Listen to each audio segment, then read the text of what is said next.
வணக்கம். Top headlines. Comedy நடிகர் கபில் சர்மா உணவகத்தில் துப்பாக்கி சூடு. கனடாவில் காலிஸ்தான் பயங்கரவாதி தாக்குதல். ஹரியானாவில் அதிர்ச்சி. டென்னிஸ் வீராங்கனையை சுட்டு கொன்ற தந்தை கைது. மதுரை மாநகராட்சி வரி விதிப்பு முறைகேடு. சிபிஐ விசாரணை வேண்டும் என்கிறார் அன்புமணி. அதிகரிக்கும் மருத்துவ செலவு கட்டுப்படுத்த மத்திய அரசு புதிய திட்டம்.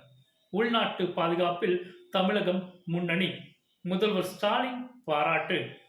கர்நாடகாவில் முதல்வர் பதவி காலியாக இல்லை சொல்கிறார் சீதாராமையா. தலாய் லாமா தேர்வில் சீனாவுக்கு பங்கு கிடையாது சொல்கிறார் அருணாச்சல முதல்வர்.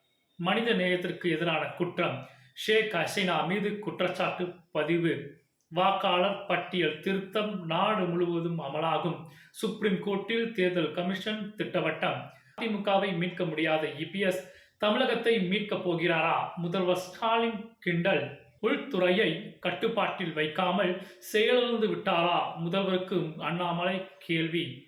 தமிழ் சினிமாவில் பெய்டு விமர்சனங்கள் அதிகம். இயக்குனர் பிரேம்குமார் குற்றச்சாட்டு. நன்றி.